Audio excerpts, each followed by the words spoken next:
and of the park. Great job. Thank you so much for your work.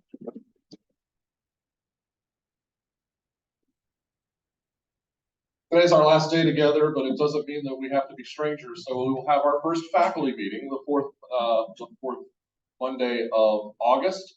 For the new faculty that are here, we meet in this room.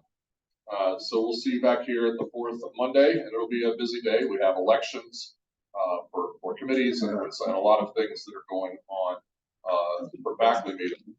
As we close, I want us all to again give the Muller Center and Krista a big hand for the refreshments. I want to thank you, Krista, for being a strong, resounding voice for the mission of Newberry College, always stepping up not only at these in-services, but throughout the year. We really appreciate what you do, and the rest of the day is yours.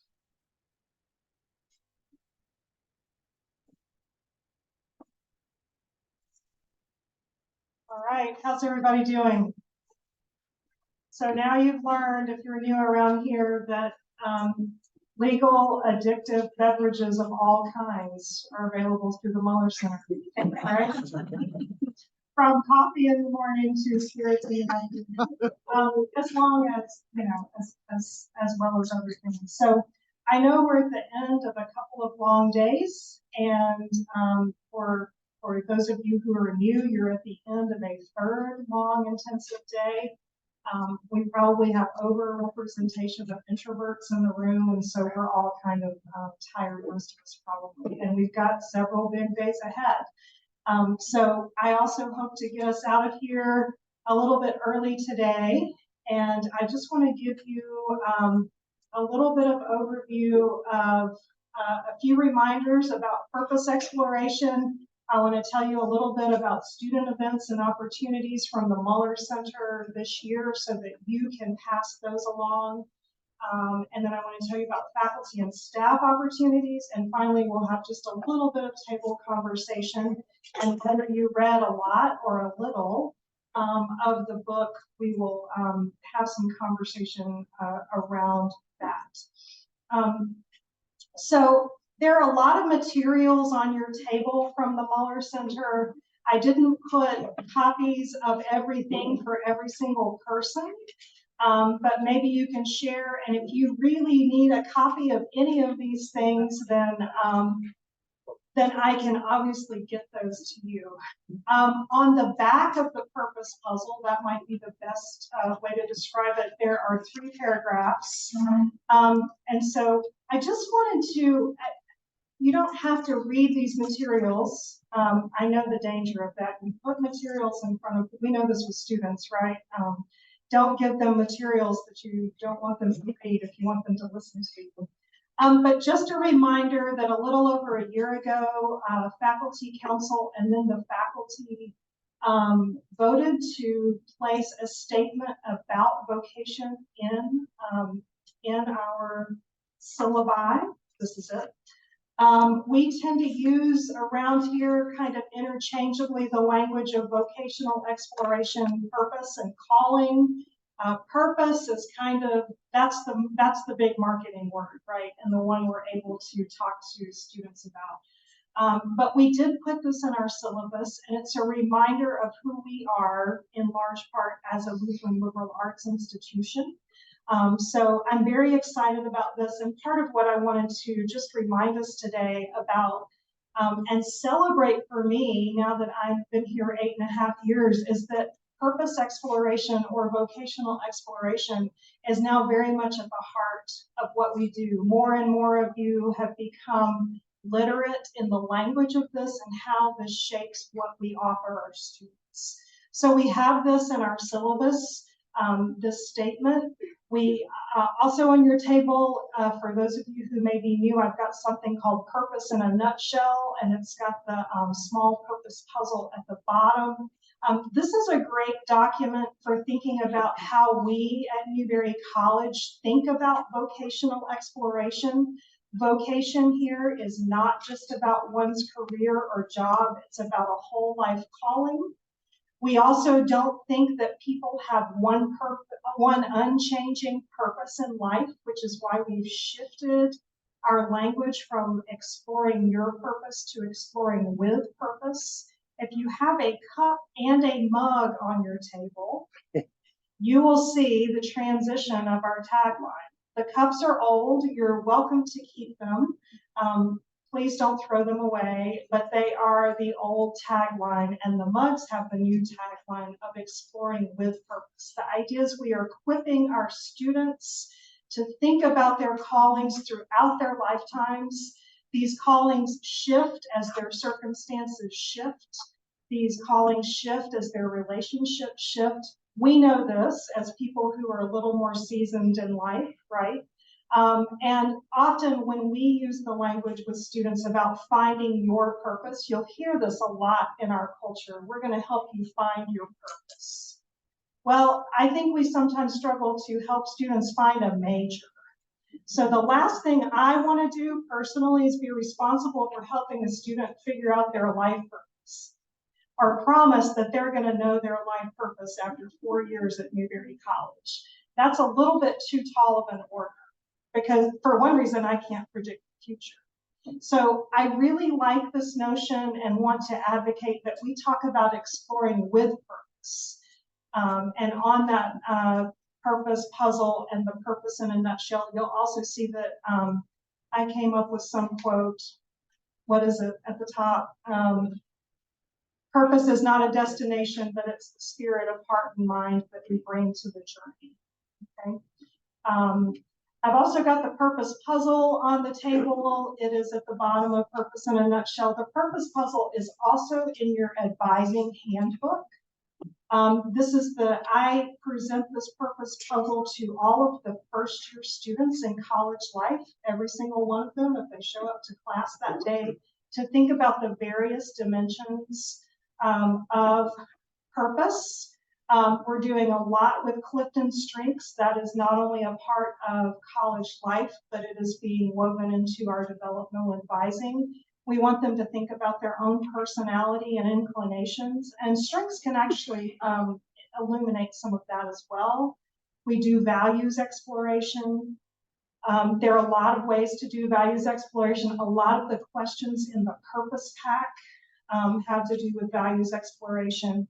And then we also want them to be thinking about career, right? But so often we need to help them think about self-exploration as much as what they might want to go to. I happen to think that sometimes we skip too far to what do you want to do, and they haven't even figured out who they are. So this is part of what we're trying to do. And then of course the community piece.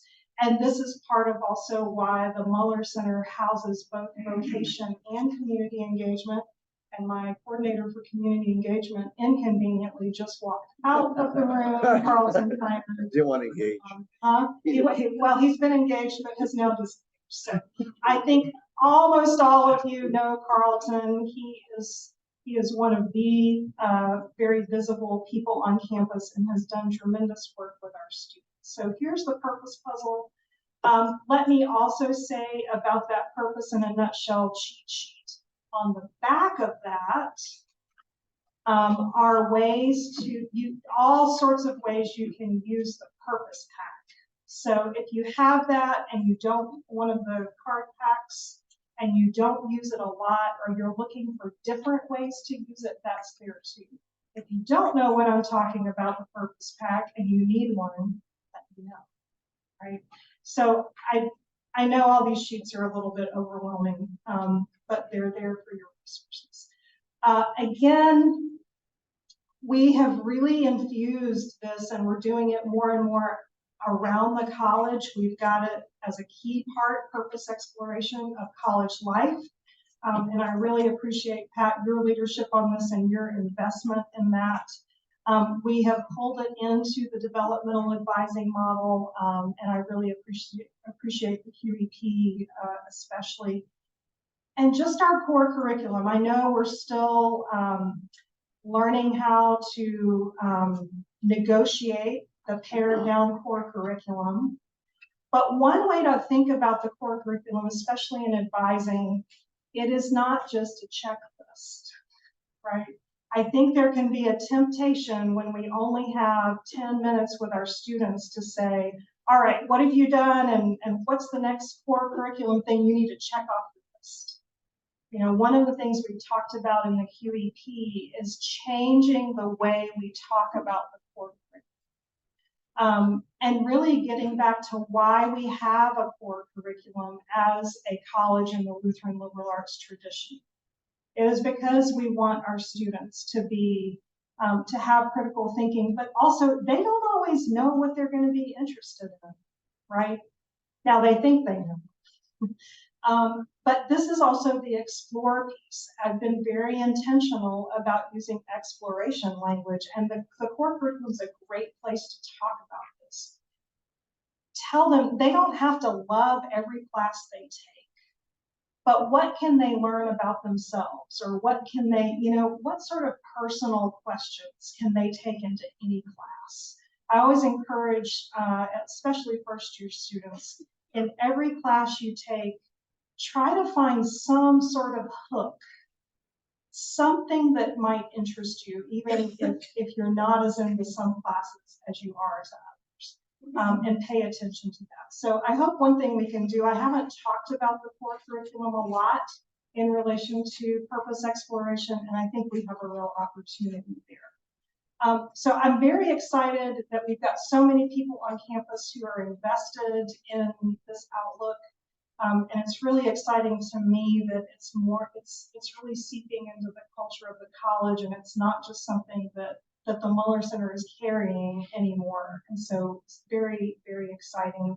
And exciting to me because I think it's good for our students, right? It's something we have to offer. So let me tell you a little bit. This is the small flyer on your table. There's probably enough for you to take one of these flyers if you want one in your office to be able to share with students. I think nearly everything of the events on the flyer are also on the First 56 calendar. If you want to offer extra credit for these things in your classes, these are some of the events. We have our table talks that are going to be twice a month, and the first one is, I think, next week. When's the 24th? Yeah. Yes, next Thursday. And so if you, I know some of you have participated in table talks, an opportunity for students to just sit down and get to know faculty and staff and coaches personally. We often ask you to share your own journey. It can be really helpful for students to realize most of the adults they work with did not have a linear path in life. They look at us and think we've arrived and that we planned it all out. And so to hear our stories is really, really important for them. To hear that maybe it wasn't that we went down a wrong path, we just went down one and enjoyed it a while and decided to do something else, right? So it's a really lovely time to get to know students in a different way. We obviously have community and civic engagement opportunities, both related to CE courses, but also just volunteer. Often that happens through Greek organizations and athletic teams. We do have an app called Helper Helper. I won't get into that today. If you are somebody who does a lot of community service or volunteering, keep in mind you have your own profile or can on Helper Helper. David Rachels, I think you have had a Helper Helper profile before where you track things. And that actually goes towards the college. We track not only student service hours, but faculty and staff. And so that can be really cool because then we can run that data and say, hey, you know, look what not only our students are doing, but our faculty and staff. We have pared back on our Muller film series. We've gone from twice a month to only twice a semester this coming semester. As the pandemic has lifted, we're getting fewer and fewer students interested. But we are really trying to intersect our films with DEIB. So we have a Hispanic Heritage Month film that we'll be doing, and we're actually working with the Latina community in Newberry and hope to have some food, some authentic food and do that film series, which will be in person and online. And we're also doing Native American Heritage Month. We'll be supporting Duffer Diversity and Inclusion Week, as well as doing Religious Diversity Week in conjunction with Campus Ministry, and now our new CEO. So that'll be great. And finally, we are starting this year some programming specifically for who we are calling exploring students. I am teaching 2 sections of college life just for students who do not have an area of interest or projected major. I also want to say to you, I believe there was an advising scenario in one of the breakouts of a junior not sure what to do with his life. So I would like you to think of the Muller Center as a resource for any of your advisees or students who may get further into their major and decide this is not what I need to do. So we're going to try to be developing some resources for those students, and so keep that in mind. Okay, faculty and staff opportunities.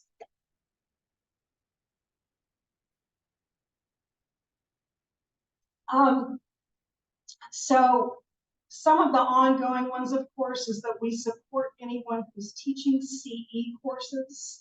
I know a lot of you have those settled. If you teach them, we have fewer of them now because we've reduced the number of requirements for students. But keep in mind that Carlton and I can connect you to community partners if you're looking for community partners.